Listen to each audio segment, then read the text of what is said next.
السلام علیکم ورحمۃ اللہ وبرکاتہ۔ وعلیکم السلام ورحمۃ اللہ وبرکاتہ۔ حیاکم اللہ وبیاکم، اہلا وسہلا ومرحبا بکم۔ الحمد للہ رب العالمین والصلاة والسلام علی اشرف الانبیاء والمرسلین، نبینا وحبیبنا وقدوتنا محمد وعلی آلہ واصحابہ اجمعین، اما بعد۔ ہم نے نکاح کے احکام اور مسائل پڑھے، اس کے بعد طلاق کے احکام اور مسائل، خلا کے، گلا اور زہار کے احکام اور مسائل، پھر آخری ہمارا لیکچر جو تھا وہ عدت کے احکام اور مسائل کے حوالے سے تھا۔ عدت کے احکام اور مسائل کے حوالے سے تھا۔ نکاح یا کتاب النکاح کے حوالے سے ہمارے پاس کچھ احکام اور مسائل باقی ہیں، جن کو انشاءاللہ ہم تقریباً 3 لیکچر ہمارے مزید ہوں گے، اس پر 3 یا 4 لیکچر ہو سکتے ہیں۔ اس کے بعد انشاءاللہ ہم ایک نئے موضوع کی طرف منتقل ہوں گے، جو کہ بیوع، خرید و فروخت کا موضوع ہے۔ کتاب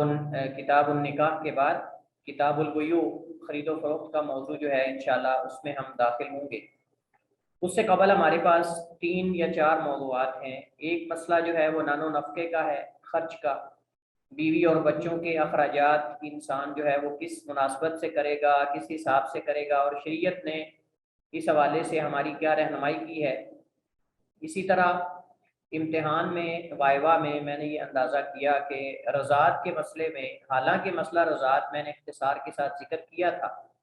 لیکن جن طلبہ سے بھی میں نے رضاعت کے حوالے سے سوال کیے ان میں شاید ہی کسی نے صحیح جواب دیا ہو۔ ایسے لگ رہا تھا جیسے رضاعت کا لفظ ہی پہلی دفعہ سن رہے۔ بہت زیادہ حیرانگی بھی ہوئی اور افسوس بھی ہوا کہ اتنا تفصیل سے بتانے کے باوجود بھی جو ہے وہ فائدہ نہیں ہوا۔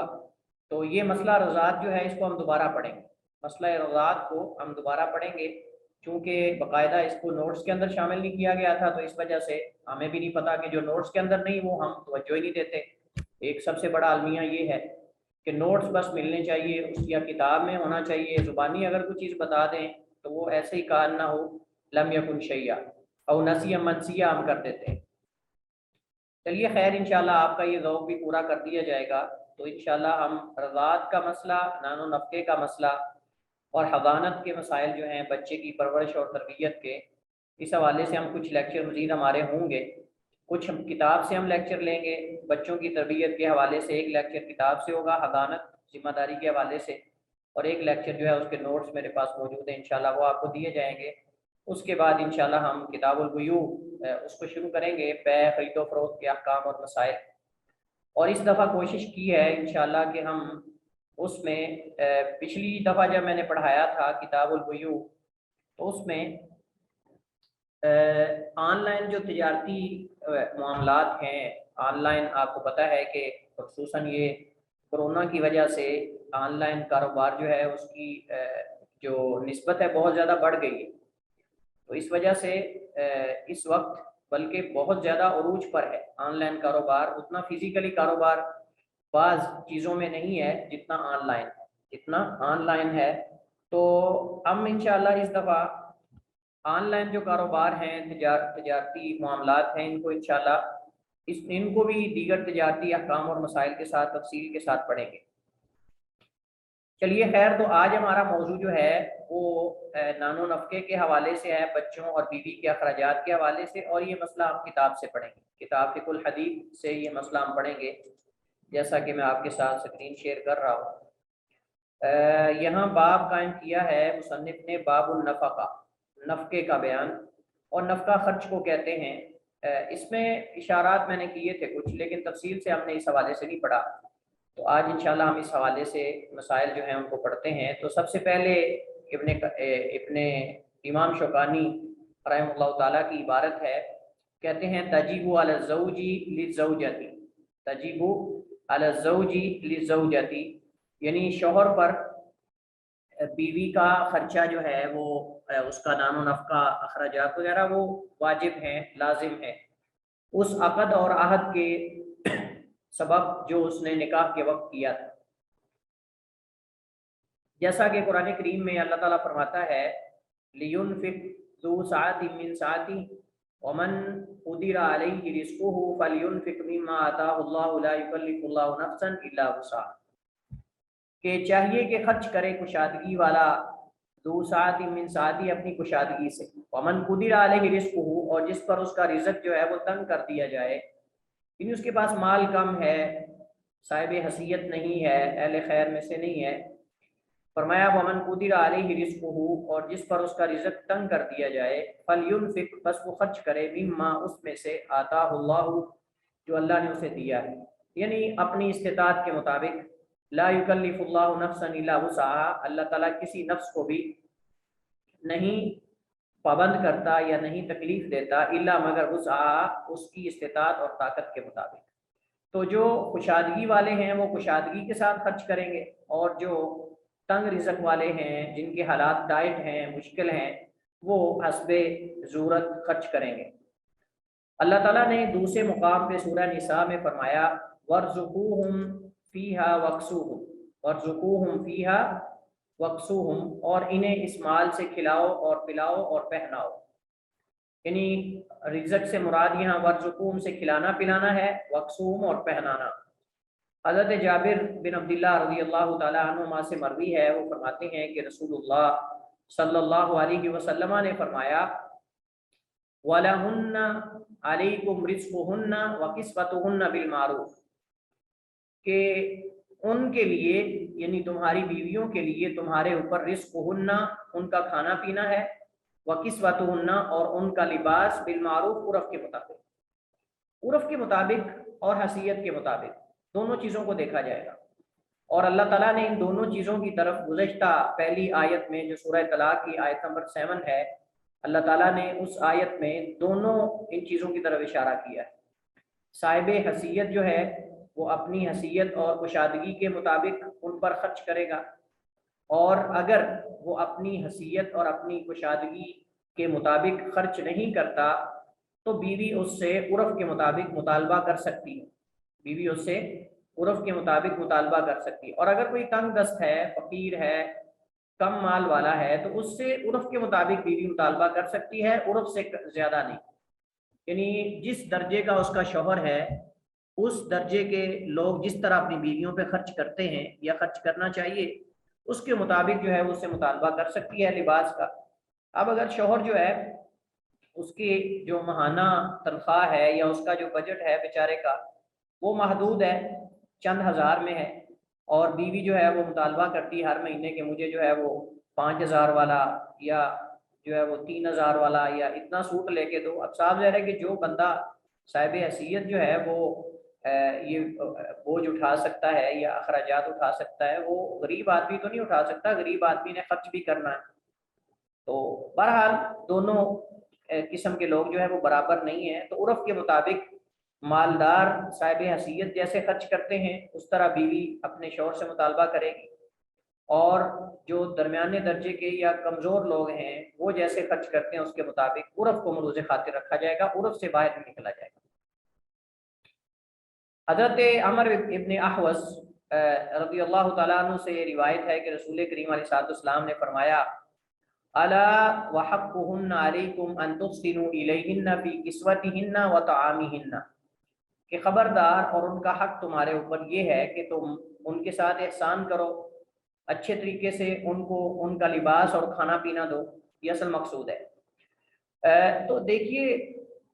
جیسے مرد کے عورت پر حقوق ہیں ایسے عورت کے بھی مرد پر حقوق ہیں، بچوں کے بھی حقوق ہیں۔ تو انسان کا عورت کے ساتھ رہنا، زندگی گزارنا، اس کا مقصد صرف یہ نہیں ہوتا کہ انسان بس اپنی جو ہے وہ جنسی تعلق کو جو ہے وہ قائم کر لے اور بس یہ ہے، نہیں۔ نبی علیہ السلام نے بعض احادیث کے اندر تو یہ بھی فرمایا کہ یہ تمہارے ہاں اللہ تعالیٰ نے ان کو تمہارے عہد و ذمے میں بنایا ہے، تو اس ذمے کی پاسداری کرو، اس کا خیال کرو۔ بہت افسوس کی بات ہوتی ہے کہ جب کچھ لوگ جو ہے وہ خود باہر اچھا کھانا کھا کر آ جاتے ہیں، خود اچھا لباس پہنتے ہیں، اچھا کھاتے ہیں باہر سے، لیکن گھر کے اندر جو ہے وہ بیوی کو اپنی حیثیت سے بھی کم تر جو ہے وہ کھانا دیتے ہیں،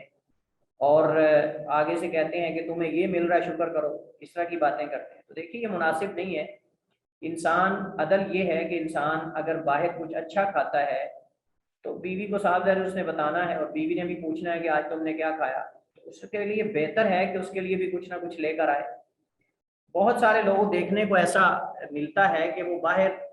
انہوں نے پھل والے کے ساتھ بھی رابطہ کیا ہوتا ہے، ہوٹل والے کے ساتھ بھی رابطہ کیا ہوتا ہے، دودھ والے کے ساتھ بھی، جلیبیوں والے کے ساتھ بھی، مٹھائیوں والے کے ساتھ بھی رابطے ہوتے ہیں، اور گھر آنے سے پہلے پہلے سارے راستے میں چرتا آتا ہے جیسے جانور چرتے ہیں، کبھی جلیبیوں والوں سے جلیبیاں کھا لی، مٹھائی والوں سے مٹھائی کھا لی، دودھ دہی والوں سے وہ پی لیا، پھل والوں کے پاس کوئی کلو آدھا پھل کھا لیے، اور گھر میں ایسے منہ کر کے آئے گا جیسے اس کو کچھ ملا ہی نہیں کھانے کو، گھر میں ایسا منہ بنا کے آئے گا کہ جیسے اس کو سارا دن کچھ کھانے کو ملا ہی نہیں ہے، تاکہ مجھے گھر والوں کو کچھ لا کے نہ دینا پڑے۔ یہ بخل کی انتہا ہے، یہ بخل کی انتہا ہے، اور شریعت نے اس بارے میں واضح دو ٹوک الفاظ میں قرآن کریم نے کہا وَلَهُنَّ مِثْلُ الَّذِي عَلَيْهِنَّ بِالْمَعْرُوفِ وَلَهُنَّ مِثْلُ الَّذِي عَلَيْهِنَّ بِالْمَعْرُوفِ، اور ان کے حقوق اسی طرح جیسے ان پر ہیں، اللہ تعالیٰ نے وہاں برابر حقوق کو ذکر کیا ہے۔ حضرت ہند بنت عتبہ ابو سفیان کی بیوی یہ بیان کرتی ہیں کہ انہوں نے رسول کریم علیہ السلام کے پاس آ کر جو ہے وہ شکوہ کیا اور کہا کہ اللہ کے رسول، ابو سفیان ایک کنجوس آدمی ہے، مجھے اتنا خرچہ، یعنی ان کی بیوی کے نزدیک تھے، ان کی بیوی کے نزدیک تھے، وگرنہ صحابی ہیں، اور حضرت معاویہ رضی اللہ تعالی عنہ کے والد ہیں ابو سفیان رضی اللہ تعالی عنہ، اور ہماری ماں ام حبیبہ رضی اللہ تعالی عنہ رملہ بنت ابی سفیان ان کے والد ہیں، اور ہمارے جو ہے وہ آپ سمجھ لیں کہ وہ جیسے کہتے ہیں نا حضرت معاویہ کو خال المؤمنین، مومنوں کے ماموں، تو یہ ہمارے نانا لگتے ہیں، ہمارے حضرت ابو سفیان نانا لگتے ہیں، اور ان کا اسلام فتح مکہ کے موقع پر مسلمان ہوئے، اور اس کے بعد جو ہے وہ انہوں نے اپنے ایمان اور اسلام کو خالص کر لیا تھا، اور اس کی دلیل یہ ہے کہ انہوں نے مختلف غزوات میں اس کے بعد جہاد میں باقاعدہ شریک ہوئے، بلکہ قادسیہ کی جنگ میں شاید ان کی ایک آنکھ بھی ضائع ہو گئی، ان کی ایک آنکھ بھی شہید کر دی گئی تھی۔ حضرت ابو سفیان رضی اللہ تعالی عنہ جو ہے وہ ان کی بیوی ہند بنت عتبہ یہ بھی مسلمان ہو گئی تھی، اور اللہ کے نبی علیہ السلام نے ان کو بھی معاف کر دیا تھا، جو اس نے حضرت حمزہ سید الشہداء رضی اللہ تعالیٰ عنہ کے ساتھ کیا تھا یا کروایا تھا جنگ احد کے اندر، غزوہ احد کے اندر۔ اللہ کے نبی علیہ السلام نے جہاں دیگر اپنے جو ہے وہ دشمنوں کو معاف کیا تھا، اور آپ صلی اللہ علیہ وسلم نے اپنی ذات کے لیے جو ہے وہ بدلہ نہیں لیا، ماں سوائے چند لوگوں کے جن کے بارے میں اللہ کے نبی نے فرمایا تھا کہ اگر یہ بیت اللہ کے غلاف کے ساتھ بھی چمٹ جائیں تو ان کو تم نے معاف نہیں کرنا، سوائے ان کے وہ چند گنتی کے 4-5 لوگ ہیں، اس کے مقابلے میں نبی کائنات علیہ السلام نے رحمت للعالمین ہونے کا ثبوت دیا، اور اللہ کے نبی علیہ السلام نے اہل مکہ کو سب کو معاف کر دیا تھا، اور فرمایا تھا کہ جو ابو سفیان چونکہ مسلمان ہو گئے تھے، تو اب صاف ظاہر ہے کہ سردار کو مطلب جو ایک بڑا آدمی ہوتا ہے اپنی قوم کا، اس کو کوئی ایسا مطلب کہ آپ سمجھ لیں کہ کوئی انعام یا ایسی کوئی چیز ملنی چاہیے تاکہ قوم کے اندر اس کا مزید جو ہے وہ عزت اور وہ باقی رہے۔ اللہ کے نبی علیہ السلام نے حضرت ابو سفیان رضی اللہ تعالیٰ عنہ کے گھر کو جائے پناہ قرار دیا، فرمایا کہ جو بھی ابو سفیان کے گھر میں پناہ لے لے وہ پناہ میں ہے، میں اس کو معاف کر دیا ہے۔ تو اسی موقع پر فتح مکہ کے موقع پر حضرت ہند ابو سفیان کی بیوی اللہ کے نبی کے پاس آئی اور کہا اللہ کے رسول، ابو سفیان ایک کنجوس آدمی ہے اور مجھے اتنا خرچہ نہیں دیتے جو میرے اور میرے بچوں کے لیے کافی ہو، تو کیا میں خفیہ طریقے سے لے سکتی ہوں؟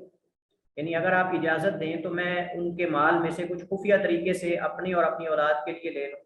اللہ کے نبی علیہ السلام نے فرمایا خذی ما یکفیکی وولدکی بالمعروف،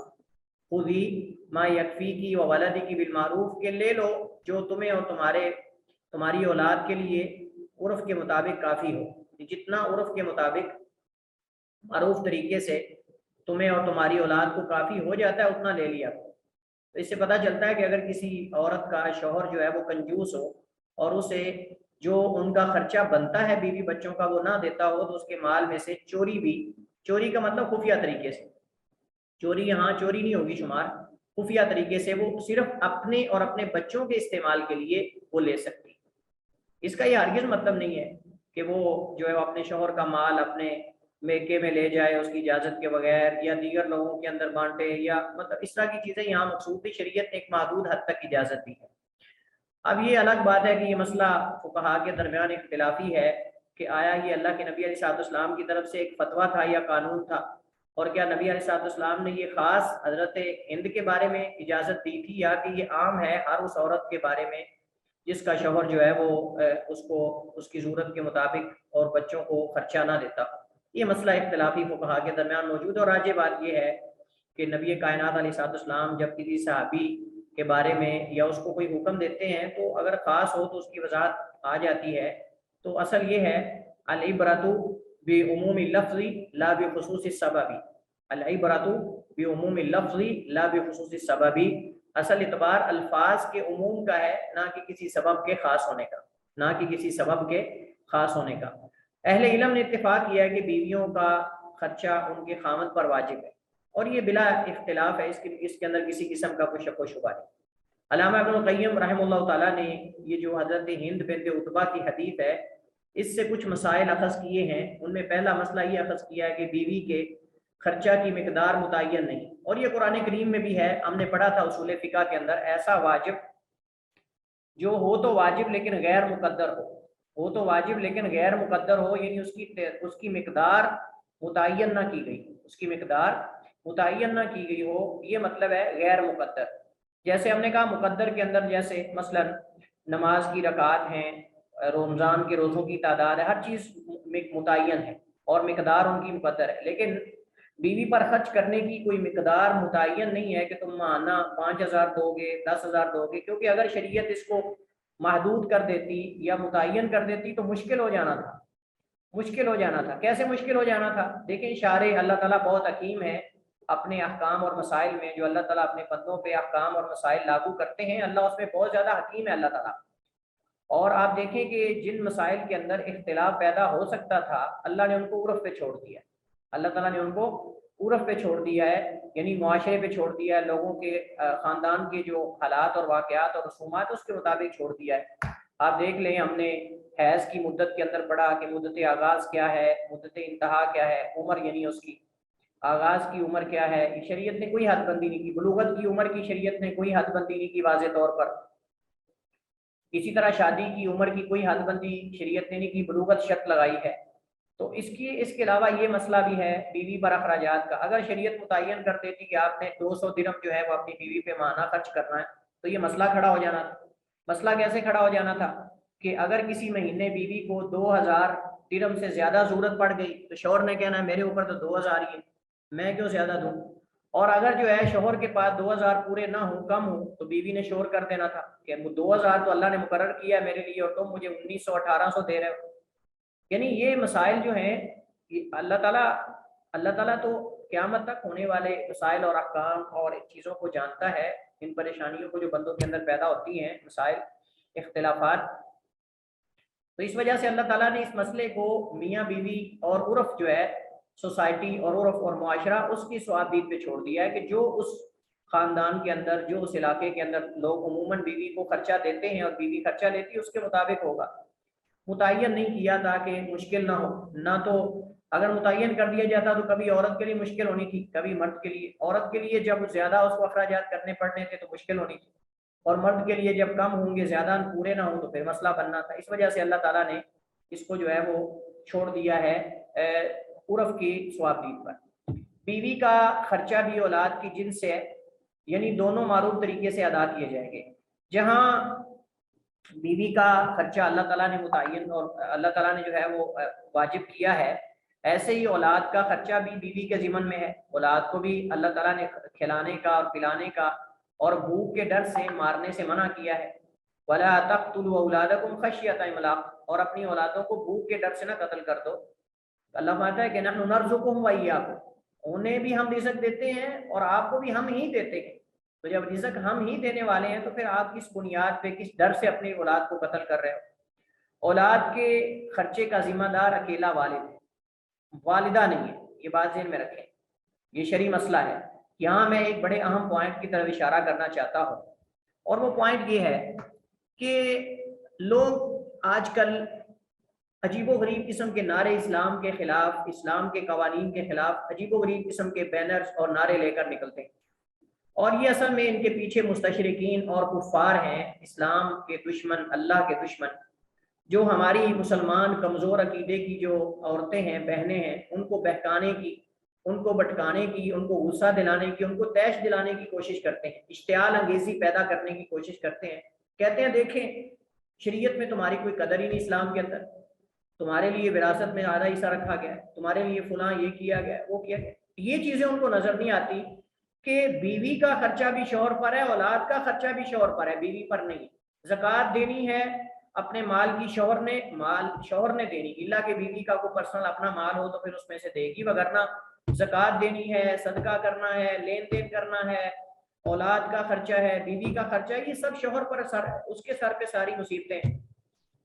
عورت جو ہے یہ ساری مشکلات برداشت نہیں کر سکتی. عورت جو ہے وہ نیچرلی طور پہ اللہ تعالیٰ کی طرف سے، یعنی اس کے پیدائشی طور پر عورت جو ہے وہ کمزور ہے. یہ ساری ذمہ داریاں اگر عورت پہ ڈال دی جائیں، اور آپ دیکھ لیں وہ ان عورتوں کی کیفیت اور حالت جو بیچاری جن کے شوہر فوت ہو جاتے ہیں، وہ بیچاریاں کیسے رل جاتی ہیں معاشرے کے اندر، رل جاتی ہیں. وہ شوہر اللہ تعالیٰ کا اگر شوہر زندہ ہو اور نیک ہو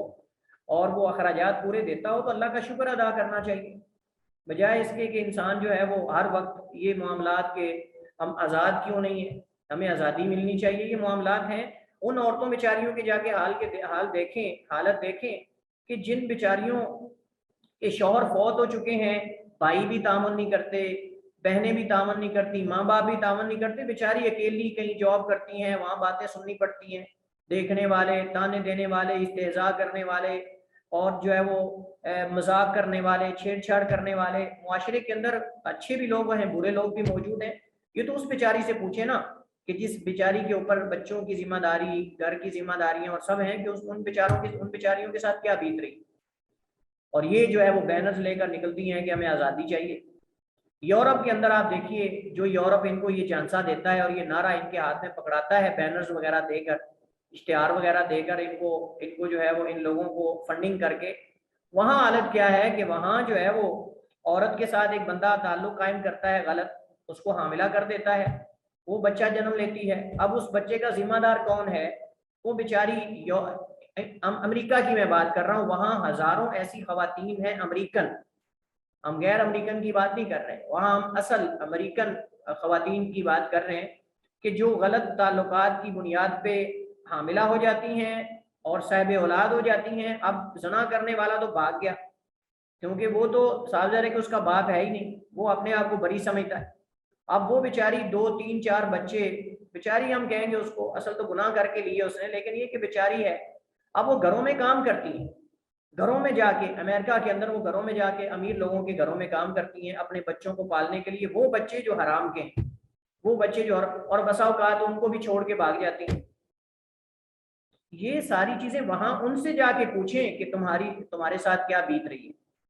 جن کے اوپر یہ سارا میرا جسم میری مرضی اور یہ سارے قاعدے اپلائی ہو چکے ہیں. ان سے جا کے پوچھیں ذرا کہ ان کے ساتھ کیا بیت رہی ہے. پھر پتہ چلنا چاہیے ان کمزور عقیدے کی ہماری جو مسلمان بہنیں ان کے پیچھے بینرز اٹھا کے نکل آتی ہیں، ان سے پھر پوچھنا چاہیے کہ بتاؤ ذرا، یہ برداشت کر لو یہ ساری چیزیں. اور وہی عورتیں جو بینرز لے کر بازاروں میں آتی ہیں، آزادی چاہتی ہیں غلامی سے، اپنے شوہر سے، ماں باپ سے، بھائیوں سے، وہی اپنے بھائیوں کا کھا رہی ہوتی، اپنے بھائیوں اور اپنے ماں باپ کی کمائی کھا رہی ہوتی. چونکہ آزاد ہوتی ہیں، ان پر کوئی بوجھ نہیں ہوتا، برڈن نہیں ہوتا، اس وجہ سے وہ یہ نعرے لے کر باہر نکلتی ہیں. کوئی کام تو ہے نہیں، کوئی اور کام تو ہے نہیں جیسے گھر سے نکالی ہوں کوئی، یہ ان کی حالت ہوتی ہے. یہ مسائل جو شریعت کے ہیں ان کو پڑھیں تاکہ پتہ چلے کہ اللہ نے عورت کو کتنی رخصت دی ہے کتنے معاملات کے اندر. آپ دیکھیں کہ عورت اگرچہ مالدار بھی ہو، عورت پر شریعت نے شوہر کا خرچہ لازم نہیں کیا کہ شوہر کو کھلائے. اپنی خوشی سے اگر اپنے شوہر کو اپنے مال میں سے کچھ دے دیتی ہے تو یہ اس کی مرضی ہے، یہ صدقہ شمار ہوگا. لیکن لازم نہیں کیا بیوی پر کہ اپنے شوہر کو وہ صاحب حیثیت ہونے کی صورت میں جو ہے وہ خرچہ دے، بلکہ الٹا شوہر پر بیوی کا بھی خرچہ لازم ہے اور بچوں کا بھی خرچہ لازم ہے. اگر شوہر اور والد اپنے اوپر واجب خرچہ ادا نہ کرتے ہوں تو بیوی اور اولاد کے لیے معروف طریقے سے اس قدر اس کے مال سے لینا جائز ہے جتنا انہیں کفایت کر جائے. وہی حضرت ہند والی حدیث سے یہ فائدے سارے ابن قیم نے ذکر کیے. اگر عورت اپنے شوہر کے مال سے حسب کفایت خرچہ لے سکتی ہو تو اس کے لیے فسخ نکاح کا کوئی جواز نہیں. یہاں ایک بڑا اور مسئلہ جس کی طرف ابن قیم نے اشارہ کیا ہے کہ اگر عورت اپنے شوہر کے گھر سے حسب کفایت یعنی جتنا مال کفایت کرتا ہے اس کے لباس کے لیے، کھانے پینے کے لیے، بچوں کے لیے، اگر اس کو شوہر دے رہا ہے تو بھئی اور کیا چاہیے؟ ایسی بھی تو خواتین ہیں جن بیچاریوں کو وہ بھی نہیں مل رہا، بیچاری سارا دن ایسی خواتین معاشرے کے اندر دیکھنے کو ملتی ہیں جو بیچاری اپنے شوہر کے ساتھ، شوہروں کے ساتھ سارا دن باہر اینٹیں نکالتی ہیں، باہر جو ہے وہ فصلیں کاٹتی ہیں اور پتہ نہیں کیا کیا کچھ کرتی ہیں۔ آپ ان کے ہاتھ دیکھیں، آپ ان کی شکل و صورت دیکھیں، ان کا وہ اگر اللہ نے حسن دیا بھی ہے تو سارا وہ کام کاج کے اندر ہی سارا برباد ہو جاتا ہے۔ آپ ان کی بھی تو حالت کو دیکھیں نا۔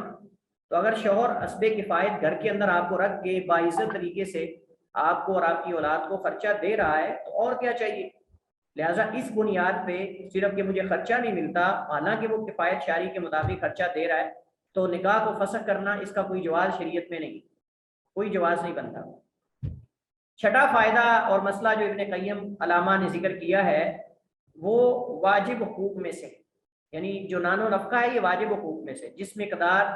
جس کی مقدار اللہ اس کے رسول نے مقرر نہیں کی اور اس میں عرف کو ملحوظ خاطر رکھا جائے گا۔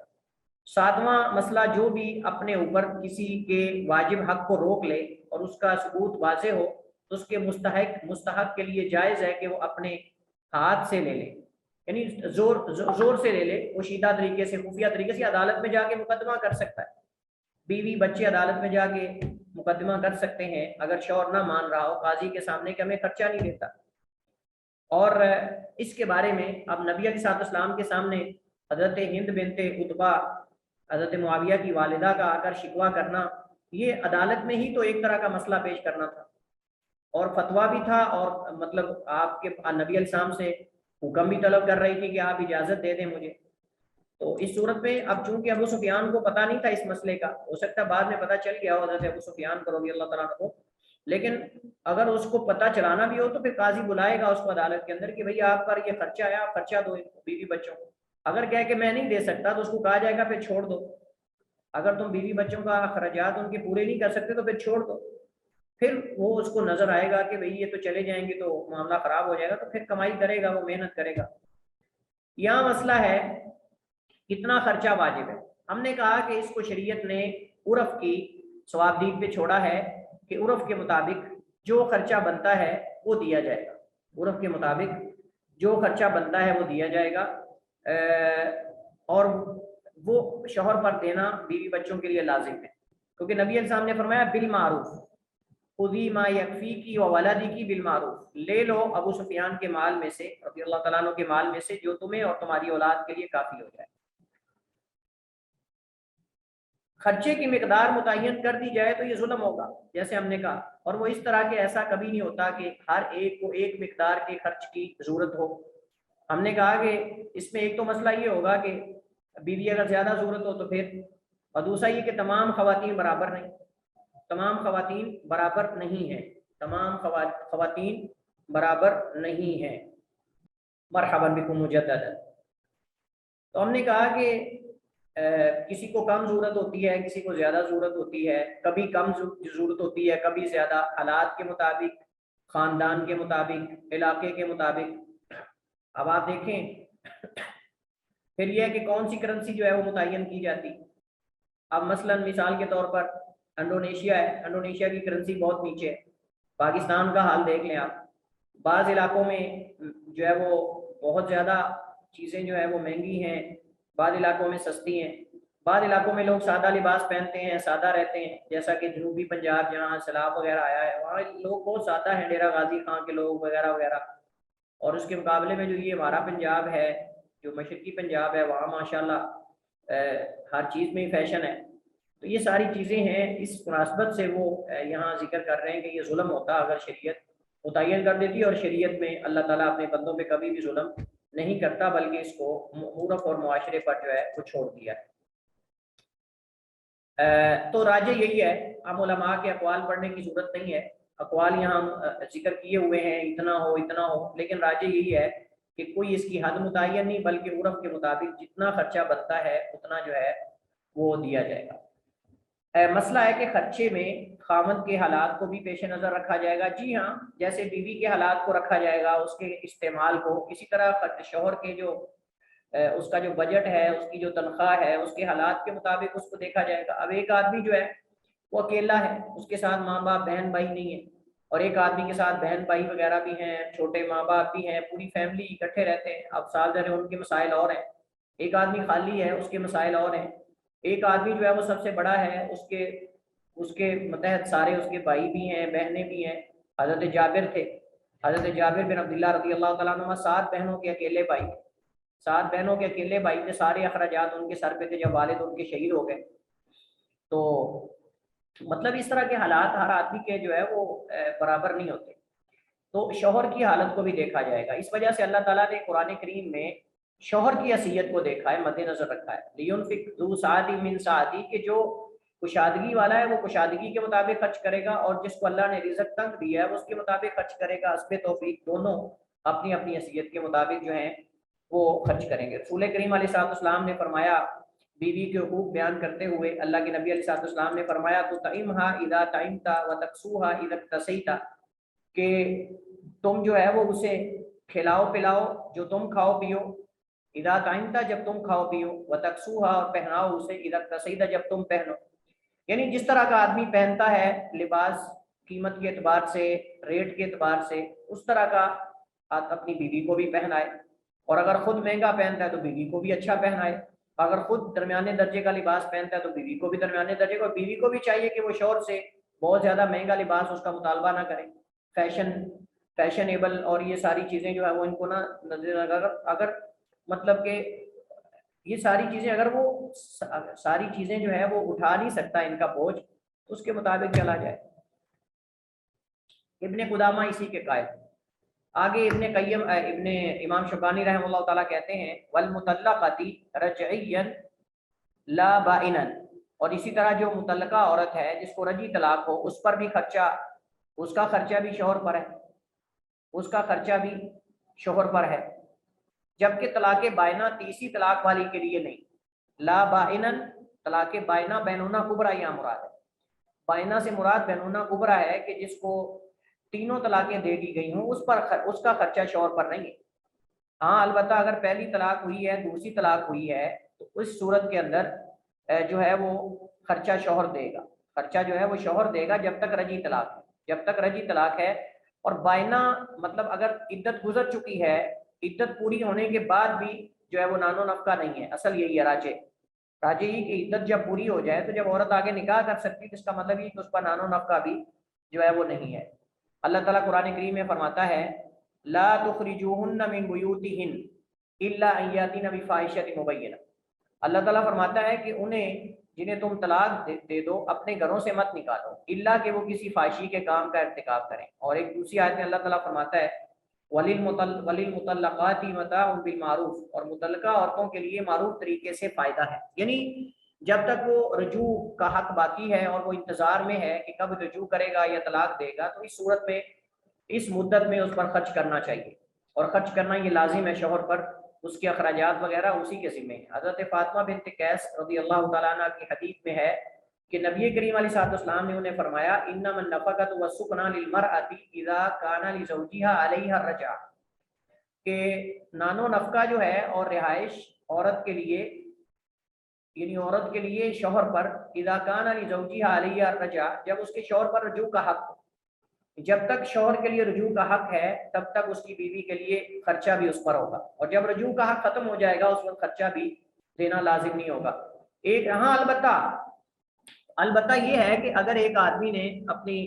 بیوی کو طلاق دے دی، تینوں طلاقیں دے دی یا عدت ختم ہوگی، اب شرعاً اس پر حق واجب نہیں، شرعاً اس پر نان و نفقہ واجب نہیں، لیکن اگر وہ ویسے ہی اس کو متعلقہ سمجھ کر، بیوہ سمجھ کر، یا متعلقہ سمجھ کر، یعنی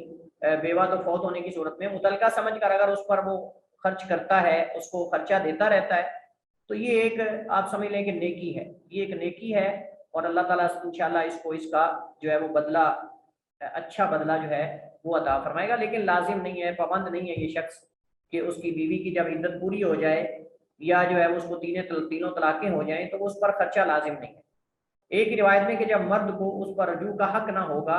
تو عورت کے لیے خرچہ اور رہائش بھی شوہر پر لازم نہیں۔ معلوم ہوا کہ رجعی طلاق یافتہ عورت کے لیے اس کے شوہر پر خرچہ اور رہائش واجب ہے، اور یہ مسئلہ فقہاء کے درمیان اتفاقی ہے۔ حضرت فاطمہ بنت قیس رضی اللہ تعالیٰ عنہ سے مروی ہے کہ نبی کریم نے تیسری طلاق والی عورت کے متعلق فرمایا لیس لہا سکنا ولا نفقہ، ایسی عورت کے لیے نہ تو رہائش دینا لازم ہے شوہر پر اور نہ ہی نان و نفقہ، دونوں چیزیں نہیں۔ اور ایک روایت میں حضرت فاطمہ رضی اللہ عنہ نے کہا طلقنی زوجی ثلاثا ولم یجعل لی رسول اللہ صلی اللہ علیہ وسلم سکنا ولا نفقہ،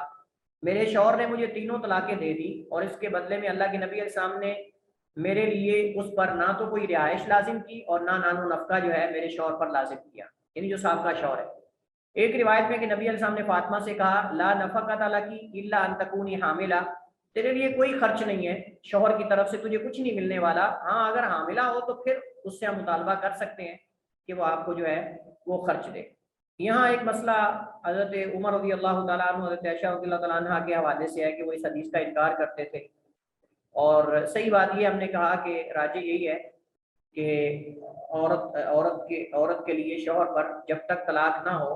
اس کے اوپر خرچ واجب ہے، اور اگر طلاق ہو جائے گی تو اس پر جو ہے وہ رجی طلاق کے اندر خرچ واجب ہے اور بائنہ کے اندر واجب نہیں ہے، راجح یہی ہے۔ ولا فی عدت الوفات فلا نفقۃ ولا سکن الا ان تکون حاملتین الا ان تکون حاملتین، اور نہ ہی شوہر کی وفات کی عدت میں اس صورت میں مرد پر نہ خرچہ لازم ہے نہ رہائش الا کہ دونوں یعنی متعلقہ بائنہ اور متوفی عنہا زوجها حاملہ، یہ اشارہ پیچھے ہے،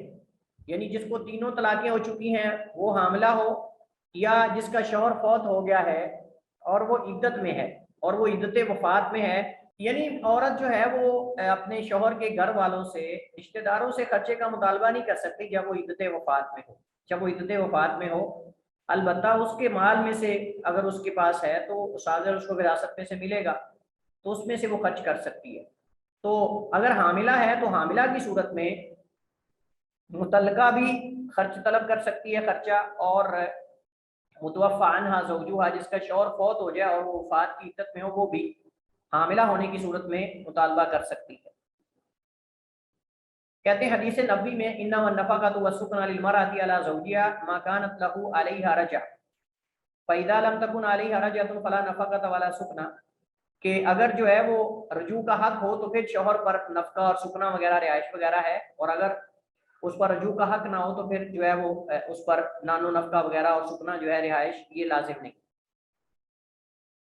کسی اور دلیل سے بھی ثابت نہیں کہ متوفی عنہا زوجها کو خرچہ دینا لازم ہے، ہاں وہ حاملہ ہو گئی ہو تو اسے خرچہ دیا جائے گا، جیسا کہ قرآن کریم میں وَإِن كُنَّ أُولَاتِ حَمْلٍ فَأَنفِقُوا عَلَيْهِنَّ حَتَّى يَضَعْنَ حَمْلَهُنَّ، کہ اگر وہ حمل والیاں ہوں یعنی متوفی عنہا زوجها جس کا شوہر فوت ہو جائے یا متعلقہ، تو ان پر خرچ کرو حتیٰ کہ وہ اپنے حمل کو جنم لے یعنی بچہ جنم لے، اور یہ دونوں کو شامل ہے۔ نبی کریم علیہ السلام نے حضرت فاطمہ بنت قیس جو کہ تیسری طلاق والی تھی ان سے کہا تھا لا نفقۃ لکی، تیرے لیے کوئی خرچہ نہیں الا تکونی حاملہ، ہاں اگر حاملہ ہو تو پھر ہے۔ اس سے پتہ چلتا ہے کہ حاملہ ہونے کی صورت میں بیوی کو شوہر خرچہ دے گا حتیٰ کہ وہ بچہ جنم لے، کیونکہ بچہ اسی کا ہے، بچہ اسی کا ہے، اسی کے خون سے ہے، اسی کے نسب سے ہے، مرد کے شوہر کے، لہٰذا یہ اس پہ خرچ کرے گا۔ خلاصہ کلام یہ ہے کہ میاں بیوی کی جدائی یا تو طلاق کے ذریعے ہوگی یا وفات کے ذریعے یا فسخ نکاح کے ذریعے۔ اگر طلاق کے ذریعے جدائی ہو تو طلاق یا رجی ہوگی یا بائنہ ہوگی، ہم نے کہا رجی کے اندر خرچہ لازم ہے شوہر پر اور بائنہ کی صورت میں نہیں۔ اسی طرح اگر اس سے شوہر کی جدائی وفات کے ذریعے ہوئی ہے، اس صورت میں عدت وفات کے دوران جو ہے وہ نان و نفقہ لازم نہیں ہے رہائش وغیرہ، الا کہ وہ حاملہ ہو تو حاملہ کی صورت میں رہائش اور نان و نفقہ جو ہے اس کو دیا جائے گا، یہی مسئلہ اصل میں راجح ہے۔ باقی فسخ نکاح اور لیان وغیرہ اس صورت کے اندر نان و نفقہ لازم نہیں، نکاح فسخ کینسل کر دیا جائے نکاح کسی شبے کی وجہ سے، یا پھر یہ ہے کہ لیان کر لیں میاں بیوی آپس میں ایک دوسرے پر وہ الزام زنا کی الزام لگانے کی صورت میں، تو اس صورت میں بھی شوہر پر جو ہے وہ خرچہ لازم نہیں ہے، کیونکہ اس کے اندر وہ حمل کا انکار کر رہا ہوتا ہے۔ اگرچہ عورت حاملہ بھی ہو لیان کے اندر نان و نفقہ لازم نہیں،